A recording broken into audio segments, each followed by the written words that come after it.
அல்ஹம்துலில்லாஹ். அருமையான நேயர்களே, நாம் வசிக்கக்கூடிய ஊர்கள்ல நாம் எல்லாம் அல்லாஹ்வுடைய கிருபையால் நோன்பு வைப்பதற்குண்டான வாய்ப்பையும் அதற்குண்டான ஏற்பாடுகளுக்குண்டான வசதிகளையும் அல்லாஹு தஆலா அவனுடைய ஃபضل ரஹ்மத்தால் நமக்கு தந்திருக்கிறான். அல்ஹம்துலில்லாஹ்.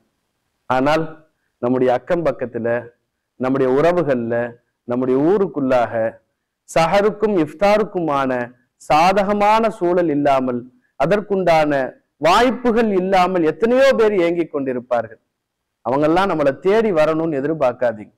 அவர்களுக்கு உங்களால் முடிந்த அளவு இஃப்தாருக்கு பள்ளி வாசல்கள்ல நிறைய உதவிகள் செய்யப்படுது. ஆனா நிறைய பேர் தேவைப்படுறதுன்றது சஹருடைய நேரத்துலதான். நிறைய பாருங்க, இன்றைக்கு எல்லா ஊர்களிலேயும் நிறைய சேவைகள் நடந்துகிட்டு இருக்கு. மிக குறிப்பாக நாம் அறிந்த வகையில மயிலாடுதுறையில தீன் ஹட் சர்வீஸின் சார்பாக அவர்கள் அந்த தொப்பி வாப்பான்னு சொல்லி அந்த ஒரு கடையில சஹருடைய நேரத்தின் உணவுக்கு வாய்ப்பு இல்லாதவர்கள் தாராளமாக அதை பயன்படுத்தி கொள்ளலாம்.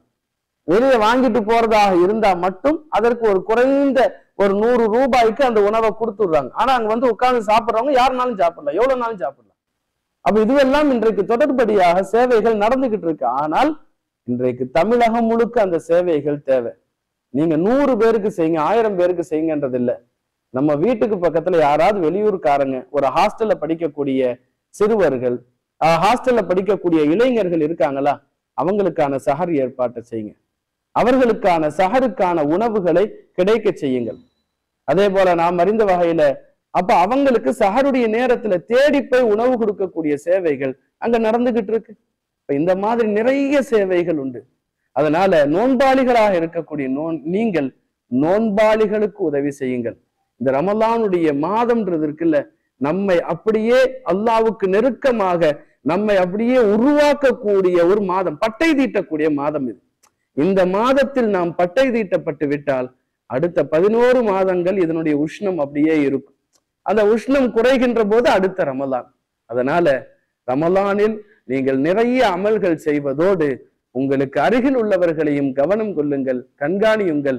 ரமலான் நமக்கு தரக்கூடிய பெரிய பாடத்துல ஒண்ணு என்னன்னா, நம்முடைய பசியை கொண்டு பிறர் பசியையும் அறிய வேண்டும். அதனால அடுத்தவர்கள் பசியாக இருப்பவர்களுக்கு உணவளிப்பதில் அவர்கள் நோன்பு வைப்பதற்குண்டான சாதக சூழல், மிக குறிப்பாக சஹருடைய நேரத்திற்கு அவர்களுக்கான ஏற்பாடுகளை நாம் நம்முடைய பகுதிகளில் நிறைவாக செய்வோம். கருணையுள்ள ரப்புல் ஆலமீன் நம்முடைய நோன்பையும் கபூல் செய்து நோன்பு வைப்பதற்குண்டான எல்லோருக்கும் சாதகமான சூழல்களை அல்லாஹ் ஏற்படுத்தி அருள் புரிவானாக. அஸ்ஸலாமு அலைக்கும் வரஹ்மத்துல்லாஹி வபரகாத்துஹு.